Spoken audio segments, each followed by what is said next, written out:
Boa noite a todos e a todas. Eu sou Álvaro da União Espírita Mineira. Novamente aqui nos encontramos para, em nome da União Espírita Mineira, continuarmos o nosso estudo semanal, que é feito pelo projeto UEM Play.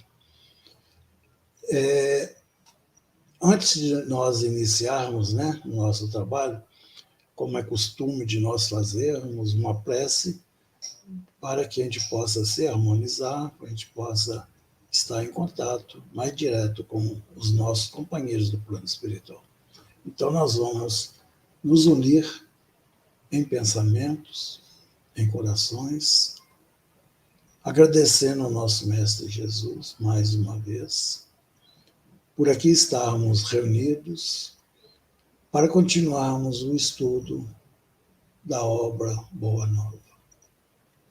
Sabemos o quanto isso é importante, porque necessitamos do esclarecimento, mas de um esclarecimento que traga a verdade universal. É aquela que foi trazida pelo nosso Mestre Jesus há mais de 2 milênios. E hoje, à luz da doutrina espírita, estamos compreendendo de uma forma mais objetiva o entendimento que se faz necessário.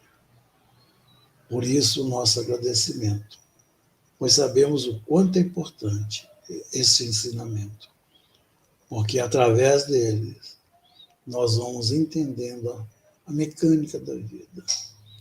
E na medida em que exercitarmos aquilo que estamos assimilando, nós caminhamos para um momento melhor na nossa caminhada espiritual.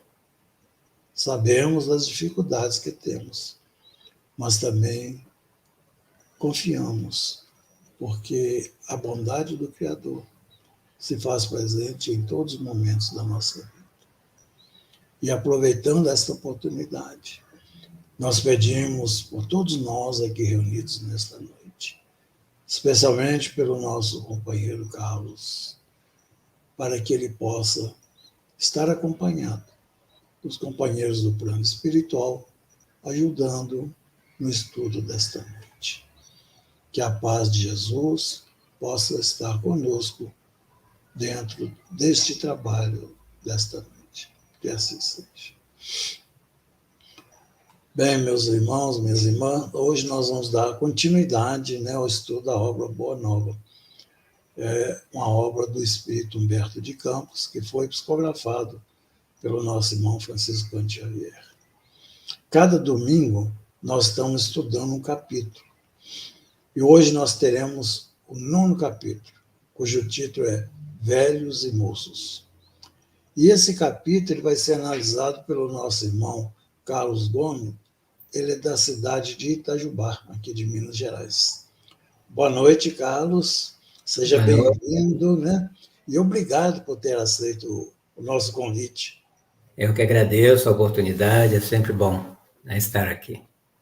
Muito bom que você seja feliz no estudo, trazendo para nós aí as ideias da obra, que eu acredito que vai ser muito importante para todos nós. Muito obrigado. Muito bem, olá, minha irmã, meu irmão de ideal. É sempre bom nos reunirmos para falarmos de Evangelho, falarmos de Jesus, falarmos de doutrina espírita. E como o Álvaro disse, hoje estamos com a obra de Humberto de Campos, psicografada por Francisco Cândido Xavier, com esse nome Boa Nova, que nos lembra o Evangelho. E quando eu leio este livro, e começo lá na introdução, me chama a atenção quando o autor diz: reconheci que os planos espirituais têm também o seu folclore. Eu me lembrei, né? Nas escolas a gente aprende que folclore é a cultura popular, né? Cultura do povo, no senso comum. E depois ele continua dizendo: dos milhares de episódios desse folclore do céu, consegui reunir 30 e trazer ao conhecimento do amigo generoso que me concede a sua atenção. Então, eu fiquei pensando, né? E ele fala aqui também que eles se reúnem, né, em algumas escolas e começam a discutir, a conversar sobre as histórias de Jesus, né, na espiritualidade, e acredito que ali, né, vão fazendo inferências, vão fazendo deduções para ver o que aconteceu com as personagens, né? O que aconteceu com Maria Madalena depois que, né, Jesus desencarnou, com o cego Bartimeu, para onde ele foi, né? A mulher adúltera, a mulher hemorroísta, tantas personagens da Bíblia que a gente só conhece uma parte e fica aquela curiosidade, né? E aí, o que aconteceu a partir de então? E eu já faço, né, uma extrapolação para, né, os dias de hoje. O que aconteceu conosco a partir do conhecimento da doutrina espírita, né? Também estamos escrevendo essa história. Então, nos foi proposto falar, né, do capítulo 9, que tem como título Velhos e Moços, né? Então, ele tem como escopo a questão da idade, né? Então, Humberto de Campos vai dizer, né, para nos fazer pensar, né? Porque muitas das vezes a história, né, a gente não precisa ficar preocupado se a história aconteceu desse jeito que está narrado, mas o que aprendemos com essa história, né, com tudo o que aqui está narrado, né, como a parábola de Jesus, né, qual a essência para o nosso aprendizado, para o exemplo, para a nossa vida. E ele nos faz pensar isso, que os apóstolos tinham idades diferentes, não é? E se tinham idades diferentes, também comportamentos diferentes, que nós sabemos que é assim que acontece.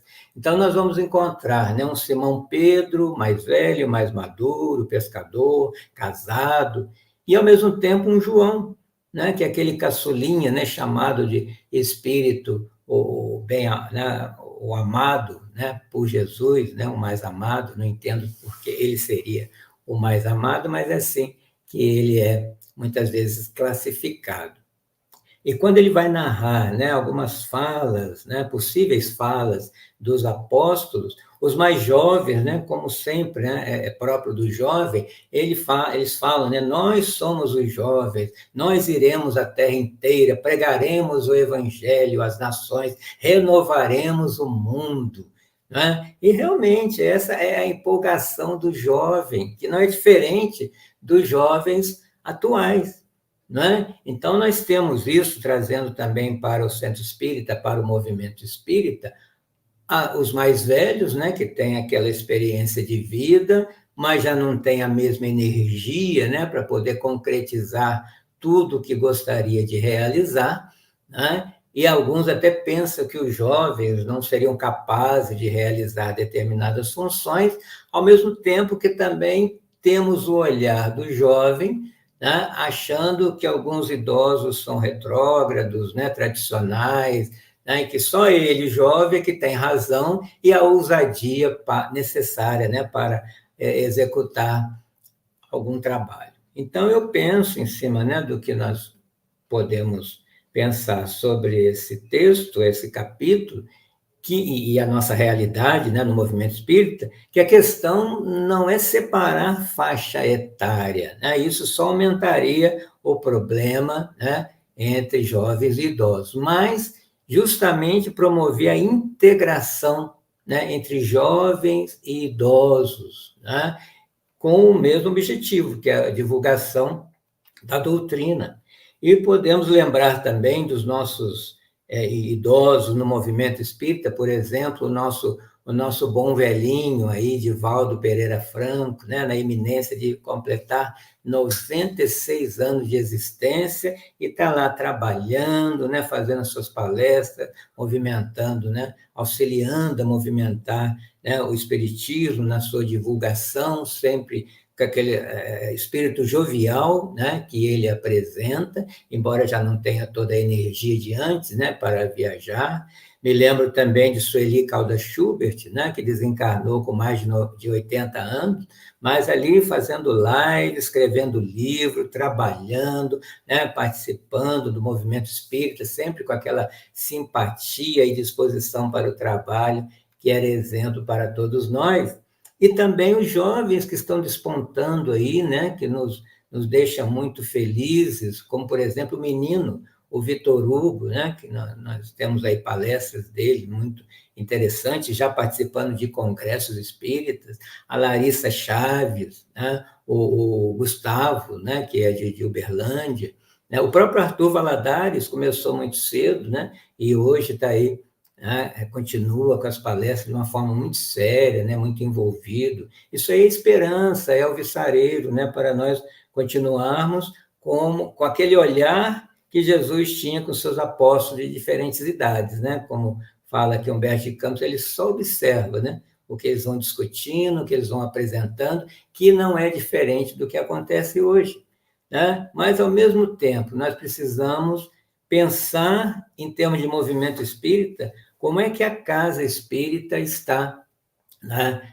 abrindo espaço para que esse jovem possa atuar, né, possa começar o seu trabalho ali dentro do movimento, né, de uma forma que fale a linguagem dele, para que seja atrativo, né, a casa, e ele queira ser sujeito da situação. Senão, se a gente quer que o jovem, né, vá até uma casa espírita só para assistir palestra, com a boca fechada, participar de leituras, né, que hoje nem todo jovem gosta de ler, pode achar até entediante, ele acaba sendo expulso da casa, né? Então, quando falamos aqui, né, desse texto de velhos e, né, no caso idosos, né, não gosto desse nome velhos, e jovens, né, sabemos que, como espíritas, qual é a nossa verdadeira idade, já que somos reencarnacionistas, né? Se somarmos as outras existências, quem é velho, quem é jovem, né? E sabemos que, como, né, diz o próprio Kardec, há famílias em que as crianças, o espírito é mais velho do que os próprios pais, né? Então, não importa a idade em que eu me encontro nessa existência, mas sim o que eu estou fazendo com esse tempo e quanto tempo ainda tenho para realizar.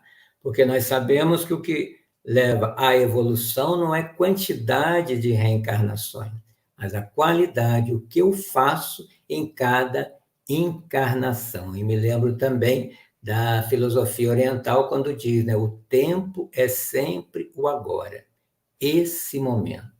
O que eu posso realizar nesse momento que possa contribuir com o melhor para mim e por todos aqueles que nos circundam. Então, nós vemos hoje, né, idosos no corpo, na idade, mas com uma vitalidade, com uma jovialidade invejável. Enquanto que a gente que faz atendimento fraterno na casa espírita, atendemos jovens já tristes, infelizes, deprimidos, desistindo da vida, né, sem sentido para a vida e com ideação suicida. Isso é muito triste, lamentável, e infelizmente tem aumentado muito em nível de mundo, não é nem só Brasil, nem só Minas Gerais. Então, velho é aquele que desistiu da vida, né, que se considera inútil, que se considera incapaz, e o jovem é aquele que ainda se permite sonhar. Então, lembrando Jesus, né, nessa boa nova, tem de bom ânimo, né, o ânimo do jovem com a experiência do idoso, que nada mais é do que um jovem há mais tempo, né? Porque essa questão de, né, nomenclatura jovem, idoso, velho, é da sociedade. Na verdade, é um espírito ou uma pessoa que encarnou e está aqui há mais tempo, né? Não tem essa questão de que às vezes fica até pejorativo, né? Aquele velho, aquela velha. Não, aquele irmão, né, que chegou mais cedo, né? Então, já que estamos falando, né, de idade, falando de jovens, eu gostaria de abrir um parênteses aqui para, né, ampliar essa discussão do Boa Nova e falar de alguns jovens do Evangelho. Essa lição me suscitou falar sobre isso, né? Espero aproveitar o espaço aqui do primeiro jovem do Evangelho, o próprio Jesus, né? Um jovem que aos 30 anos saiu lá com a sua ousadia, com a sua energia, né, para pregar o novo reino. E os idosos eram os doutores da lei, que iam lá, né, ouvir e se incomodavam. Como é que um jovem estava ali me desafiando, questionando as leis, né? Como é que eu estou pensando, aplicando essa lei? Eu que sou um doutor da lei, né, que sou um homem mais experiente. Tanto assim que nós sabemos, né, da história de um idoso, um doutor da lei, o Nicodemos, que foi atrás desse jovem para poder perguntar a ele, né, algumas passagens ali da própria lei que ele não estava entendendo, principalmente aquela passagem, né, ter que nascer de novo. E falando em Nicodemos, eu também fiquei pensando, né, aproveitando aqui as inferências, né, que o Humberto de Campos e os seus amigos na sua escola, né, devem ter feito. Será que o Nicodemos só fez uma pergunta para Jesus? Né? Será que ele não ficou mais tempo ali aproveitando para beber daquela fonte? Inclusive tem uma série passando agora, né, The Chosen, que ali aparece o Nicodemos, onde ele tenta seguir Jesus, mas não pode por causa, né, do seu compromisso com a religião ali, até onde ele chegou, e tem uma cena que mostra, né, o ator fazendo lá, querendo ir atrás de Jesus, mas não podendo, né? E aí eu coloco também uma reflexão para nós. Se Jesus aparecesse aqui agora, materializado, nós faríamos apenas uma pergunta para ele, né? Ou convidaríamos ele para um café e vamos conversar uma noite inteira, né? E como, né, o Públio Lentulus também teve essa oportunidade.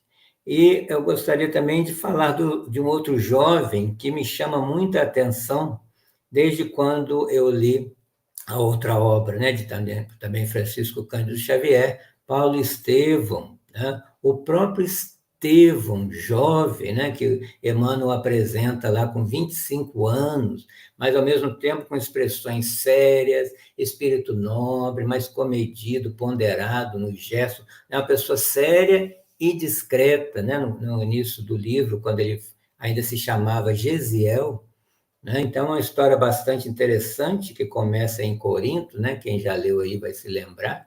E na família ali ocorrem várias situações, né? Principalmente o seu pai, né? Ioredebe, quando foi lá, né, tomar satisfações junto ao Licínio Minúcio, e tem toda uma situação difícil para a família. Um dia antes, né, de uma decisão que seria tomada no outro dia, é esse Gesiel, né, de 25 anos, jovem, que pede a seu pai para que eles possam ler as escrituras, né, o pergaminho que está ali sobre a mesa, para ouvir o que Jeová, né, Yahvé, Deus, poderia, né, auxiliar naquele momento.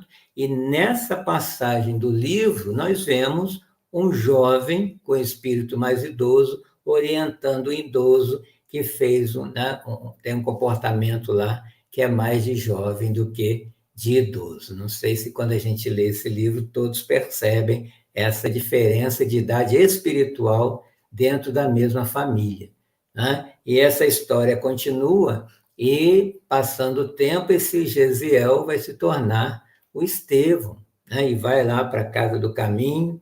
Na Casa do Caminho, ele vai conhecer a história de Jesus, e é interessante que ele conhece a história de Jesus da boca de Pedro, Simão Pedro, né, que toma conta lá da Casa do Caminho, né, que é a instituição criada por alguns apóstolos, né, para receber as pessoas, né, que estavam sendo discriminadas pela sociedade, os idosos, os doentes, e falar de Jesus. O que é conhecer, né? E está aí um jovem e o idoso, a experiência do idoso junto com Jesus, passando toda a sua história, toda a sua emoção para um jovem que já conhecia as leis de Moisés, estudava as leis de Moisés e agora estava bebendo da fonte da boa nova, do evangelho, de uma nova história, e se encantou com isso, né? Lá agora em Jerusalém. E tanto se encantou que depois se tornou um pregador, né? E aí vamos encontrar esse jovem, reforço aqui que é um jovem, né? Tocando o coração das pessoas, incutindo bom ânimo, né? As pessoas que trabalhavam o dia inteiro, aí à noite iam lá na Casa do Caminho, né? Mulheres que trabalhavam o dia inteiro, cansadas, idosos, doentes, mas as palavras de Estevão, né? Tanto o conteúdo quanto a vibração da sua voz era um consolo, era um alívio, era uma esperança carinhosa para aqueles corações doridos, né? E é justamente esse jovem que vai para o Sinédrio e é condenado por blasfêmia, né, em relação às leis mosaicas, que era crime na época, e quando ele vai ser ali acusado, na própria Bíblia, né, nós vamos encontrar uma passagem no Atos dos Apóstolos, onde se pode ler, né? Todos os que estavam sentados no sinédrio, fixando os olhos nele, viram o rosto dele como se fosse de um anjo. Tá aí, é um espírito superior, e quando fala, transcende, fulgura, ilumina, e as pessoas percebem que não é uma pessoa, né, qualquer, né? Então, lembrando, né, Estevão, vamos falando, né, que é possível na história encontrar um jovem fiel às leis de Moisés, passou a ser fiel, né, ao cristianismo, não teve medo, né? Por isso que essa característica de muitos jovens, ele não tem medo de ousar, né, na sua impetuosidade, de ir à frente. Quando ele abraça uma causa, ele vai à frente sem medo de defendê-la, né? Como o caso de Estevão, sem medo até mesmo de ser condenado à morte pelo Sinédrio.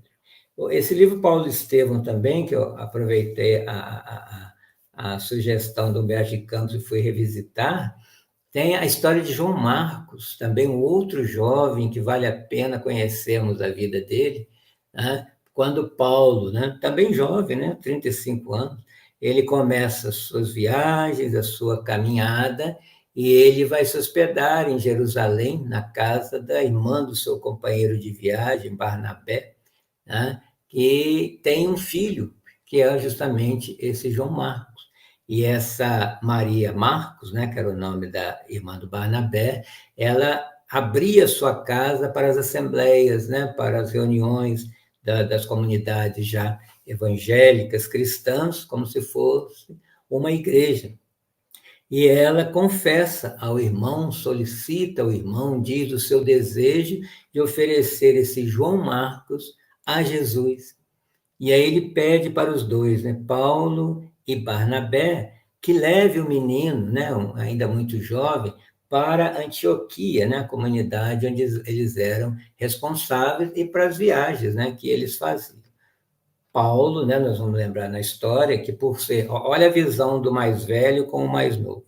O Paulo, não aceitando muito essa situação, começou a questionar o menino, né? João, você se sente realmente preparado como vocação para esse ministério? O que ele está querendo saber? Você que quer ir, ou a sua mãe que está impondo isso, você está querendo realizar um desejo de mãe?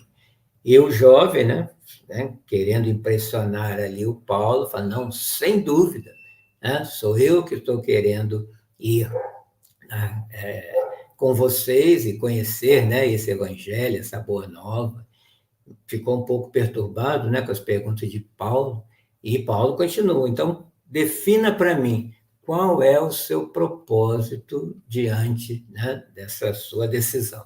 E aí, a hora que o jovem quer falar igual adulto, né, ele fala assim: eu penso que o ministério de Jesus é uma glória, né? Sinto-me preparado para os labores evangélicos. E, além disso, mamãe faz muito gosto. Aí ele coloca a mãe dele, né, que eu aprenda os ensinamentos nesse sentido, a fim de me tornar um pregador de Deus.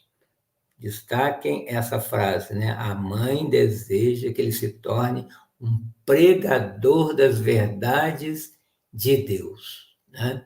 E Paulo achou interessante essa resposta dele, né? E aí ainda disse a ele: ó, se você realmente pensa dessa forma, não duvido de futuros triunfos na sua vida. Então já estava vendo, né, no futuro que ele se tornaria, né, um bom pregador do evangelho com todo esse entusiasmo que ele está apresentando. Mas mesmo assim ele ainda faz mais uma pergunta: e se houver muitos obstáculos? Né, para ver se o jovem estava realmente decidido. E ele fala: saberei vencê-los. E Paulo continua: mas é possível que venhamos experimentar muitas dificuldades, né? Está ali testando o menino, né? E o menino diz: hei de encontrar as forças necessárias. E assim foram, né? O Paulo se convenceu que seria possível levar o jovem. Foram, né, para várias cidades, viajando, dormindo mal, comendo mal, sendo agredidos, e toda aquela situação, né, que quem já leu Paulo e Estevão sabe o que eles passaram, né? E chega uma noite em que Barnabé se aproxima de Paulo, né, meio acanhado, meio aborrecido, para dizer que o jovem não ia continuar com eles, não estava dando conta, estava cansado, e iria voltar para Jerusalém. Paulo ficou, né, bastante decepcionado, porque de certa forma já estava prevendo isso, né, e acabou, né, liberando, né, ia fazer o quê? Aí o Emmanuel vai narrar que 2 dias depois está lá o jovem entrando numa barca, né, e voltando para Jerusalém, e ele destaca: Paulo abraçou sem alegria. Paulo abraçou, né, maquinalmente, né, vamos despedir aqui, mas vou mostrar que eu não estou satisfeito com essa situação. E aí vem o tempo, né, o tempo, né, que nos oportuniza situações que só passando por ele para a gente saber. E com o tempo, eles um dia convidam, né, Simão Pedro, que vem lá de Jerusalém, para a cidade de Antioquia, para uma visita, para ficar com eles. E quando vem Simão Pedro, adivinha quem vem com eles?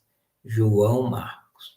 E aí os olhos de Paulo brilham, né? Porque o que ele pensou? Ele saiu aqui, né, do nosso convívio, mas não desistiu do evangelho. Coisa que nós fazemos também em nossa casa, né? Quando algum irmão sai da nossa casa, a gente fica, né, chateado, né, achando que a pessoa desistiu, mas quando sabemos que ele foi para um outro centro espírita, pelo menos ficamos aliviados que ele continua no movimento espírita, num outro grupo, né? E aí o Emmanuel dá um outro destaque: Paulo o abraçou afetuosamente. Então, olha o destaque aí no abraço de Paulo, né? Na despedida, aquele abraço, né, sem alegria, e no retorno, aquele abraço afetuoso, de alívio, de saber que aquele jovem não estava perdido. E quem é João Marcos, senão o evangelista Marcos, né, do 2º livro da Bíblia, em que agora sim ele realizou o desejo de sua mãe. Qual era? Que ele se tornasse um pregador das verdades de Deus. Então, eu estou contando essas histórias para a gente ver, né, aproveitando o título ali, Velhos e Moços, que nós não podemos desistir do jovem. Tem muita gente que fala mal do jovem, né, fala que o jovem não quer nada, é isso, aquilo outro. É um grupo de jovens.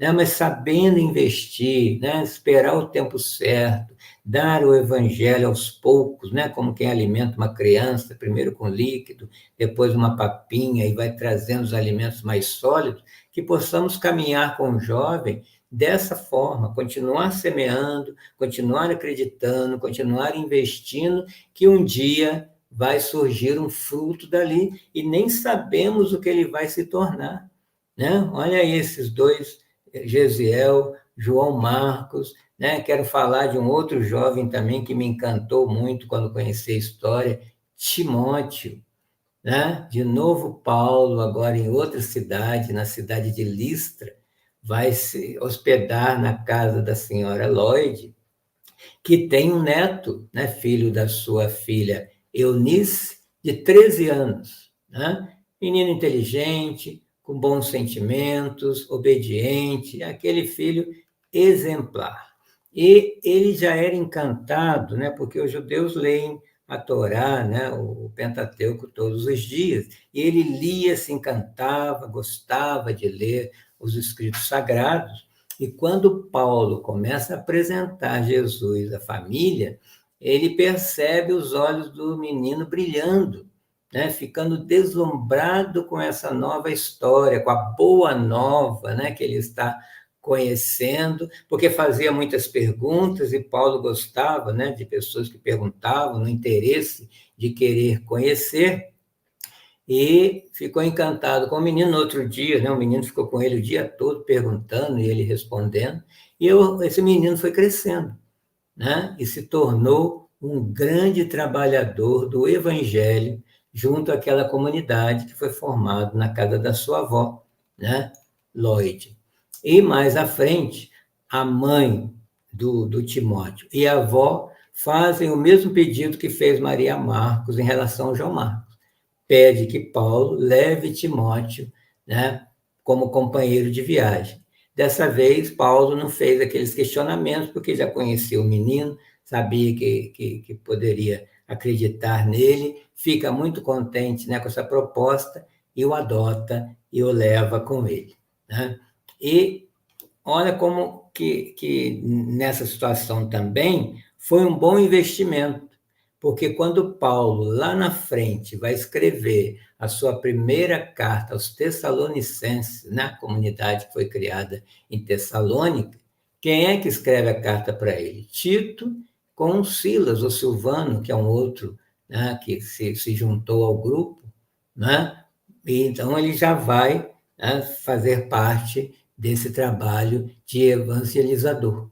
E também na Bíblia nós vamos encontrar duas cartas que Paulo escreve para o seu filho Timóteo, né? Porque na carta ele chama o Timóteo de filho adotivo, filho do coração, adotado pela fé, já que ele não tinha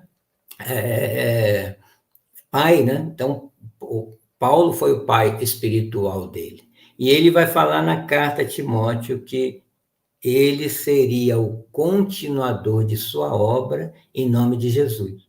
Então veja que Paulo já está preparando o seu substituto, né? Então é outra coisa que também a espiritualidade é que deve saber, o que aconteceu com Timóteo após a desencarnação de Paulo. Ele foi o continuador da obra de Paulo, nem sempre se fala sobre isso, né?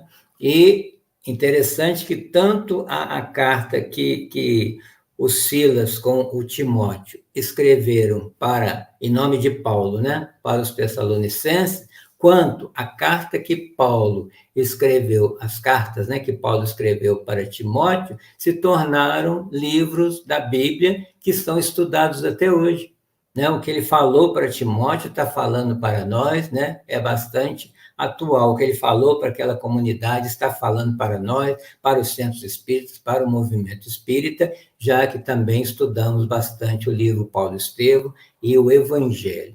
Um outro jovem que me chamou a atenção do grupo de Paulo também tinha os seus jovens, né? Como Jesus tinha, né? Aqueles de várias idades, foi Tito, né? Também Paulo conhece Tito quando mal saía da infância, né? E foram passando os anos, esse Tito foi crescendo, e ele agora fazendo parte da igreja, também da comunidade de Antioquia, onde os gentios, né, os não-judeus, estavam ali se reunindo. Esse Tito agora vai estar com 20 anos, e Paulo lhe ensinou o ofício de tecelão, né, porque ele tinha uma tenda fazendo tapetes, e ele se tornou substituto de Paulo na tenda fazendo os tapetes, quando Paulo viajava, né, para não deixar a comunidade sem ter uma renda, para ser sustentada. E aí um exemplo para nós espíritas, nós precisamos sempre ir treinando um substituto. Quando a gente precisa viajar, ou fica doente, ou até desencarna, quem que continua aquele trabalho? Então, sempre pensar, né? Vamos trabalhar em equipe para já ir formando os novos trabalhadores. Vamos aprender isso com Paulo, né? Ele fez tanto com Timóteo, quanto agora estamos vendo com Tito. E tem uma situação interessante também que acontece com Tito. O Paulo vai receber em Antioquia uma carta de Tiago, lá da Casa do Caminho, em Jerusalém, pedindo para que ele vá até lá, porque a casa está passando por várias dificuldades, inclusive dificuldades financeiras, e o Paulo vai Paulo, Barnabé, e leva Tito. E quando eles adentram lá o recinto, né, a diretoria, para discutir os problemas da comunidade, Paulo introduz Tito também. Tiago, né, não aceita muito, porque não o conhece, também por ele ser muito jovem, faz um questionamento, né, até de forma bastante arrogante, segundo a narrativa de Emmanuel, e dizendo, né, quem era aquele, né, que estava entrando ali, aquele jovem, e olha como que Paulo responde. Este é o nosso valoroso colaborador de Antioquia. Chama-se Tito e representa uma de nossas grandes esperanças na seara de Jesus Cristo. Então, Paulo sempre investindo no jovem, sabendo que lá na frente ele seria, né, de grande valor para o movimento. E termino aqui falando de Lucas, também outro jovem médico, né, que lá na comunidade de Antioquia, os viajantes passavam por lá, né, e queriam conhecer as novidades, né, que seria o caso, o Evangelho, o que se estava falando sobre Jesus, e esse jovem médico, né, chega até lá, ouve, né, falar sobre Jesus, conhece Paulo, se encanta com Paulo, né, com a sua oratória, e passa o dia inteiro com ele, conversando e aprendendo, né, e quando ele vai embora, ele promete, ou se propõe a escrever sobre essa história, tanto é que ele escreve 2 livros da Bíblia, né? O Evangelho de Lucas, né? E os Atos dos Apóstolos. E importante também que esse jovem, olha a criatividade do jovem, que mudou o nome da comunidade, né?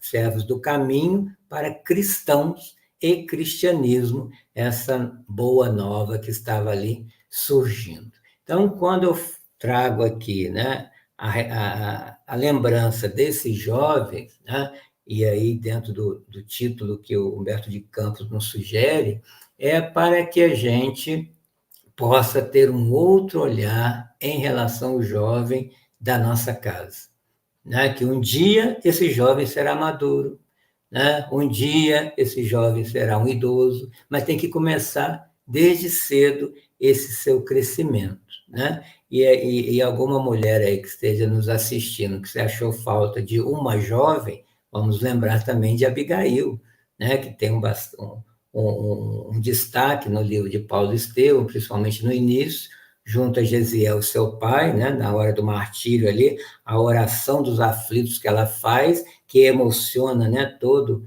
aquele grupo que estava lá julgando os dois.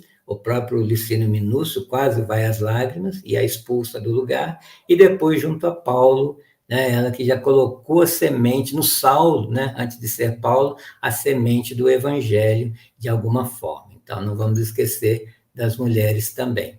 E nós, né, quando nós vamos crescendo na doutrina, né, vai alargando o nosso olhar com a idade, né? Eu mesmo entrei para a doutrina com 20 anos, na Mocidade Espírita, e aí esses livros, né, que eu lia, né, há 40 anos atrás, eu não entendia muito, ficava só na história, e hoje, né, na releitura, eu já quero ler as entrelinhas para buscar ali o aspecto doutrinário, né, depois, claro, de conhecer Kardec, de participar de palestras, de grupos de estudo, a leitura muda, né, o que nós vamos buscar na leitura muda também, porque a gente cresce na doutrina, né, então não vamos deixar de dar espaço para os jovens, né? Então, nós vamos terminando aqui, voltando a Humberto de Campos, quando ele termina o capítulo com uma frase basilar, emblemática, para ficar para nós.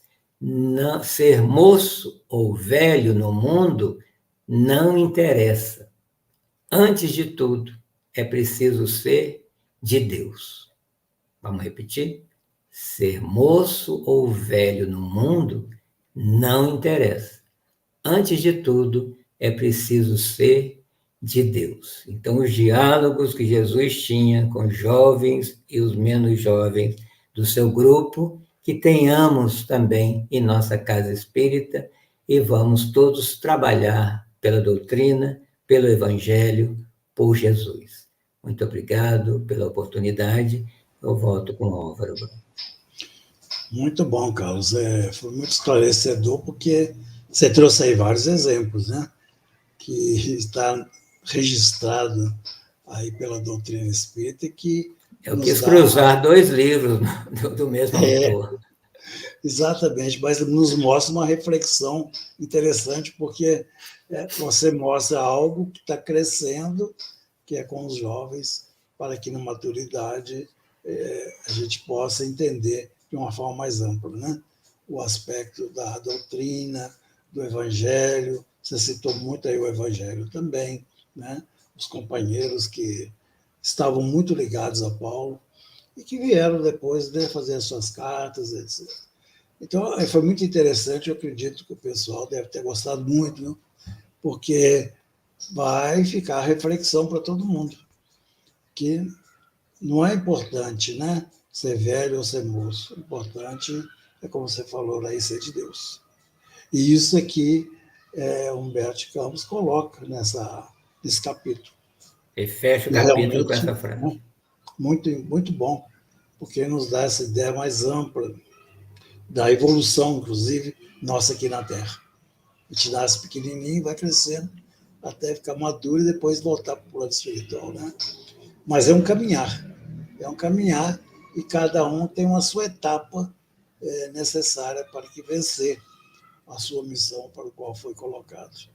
Foi muito bom, agradeço, viu, sua participação, você ter aceito o convite para nós mais uma vez, e que Jesus Obrigado. abençoe o seu trabalho, que você possa continuar nesse caminho aí de levar a orientação segura para aqueles que estão já na doutrina ou aqueles que já estão começando. Em outras oportunidades, nós vamos te chamar de novo. Okay? Será um prazer. Muito obrigado. Eu que agradeço. Bom, nós também queremos agradecer, né, a União Espírita Mineira e o COFENG pela oportunidade que nos deram essa noite de estarmos aqui reunidos. E vamos convidá-lo para o próximo domingo, nesse mesmo horário, às 19 horas, continuarmos o estudo. E agora, semana que vem, vai ser o 10º capítulo da obra Boa Nova, cujo título é O Perdão. Esse capítulo vai ser analisado pela nossa irmã Ruth Salgado, daqui de Belo Horizonte. Para facilitar e lembrar, né, inscreva-se no canal da OM e ative também as notificações clicando no sininho. E para que a gente possa, né, interromper a nossa transmissão, para que a gente possa agradecer, né, pela oportunidade que tivemos essa noite, nós vamos fazer aquela prece de interrupção. Mestre Jesus, chegamos àquele momento de interrompermos o nosso estudo aqui no plano material. E o fazemos mais uma vez, agradecidos pela oportunidade, porque sabemos que é um momento valioso de reflexão, de análise, porque a mensagem que Jesus nos deixou merece esta reflexão para que o nosso caminhar seja feito de uma forma agora segura, dentro dos objetivos criados pelo nosso Pai. Sabemos, Senhor, da importância deste momento. Sabemos também a ajuda e o amparo que estamos tendo dos nossos irmãos do plano maior. Queremos agradecê-los também por tudo que têm feito, para que possamos estar aqui presentes semanalmente, estudando e aprendendo um pouco mais. E que Jesus nos dê as forças necessárias para vencermos as nossas dificuldades e podermos colocar em prática todo esse aprendizado. Pedimos em favor de todos nós, em favor da nossa humanidade que passa por esse momento de transição.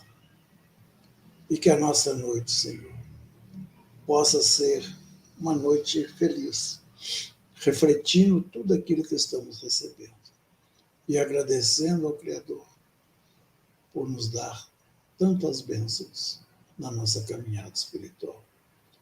Que a paz do Mestre Jesus permaneça conosco. Que assim seja.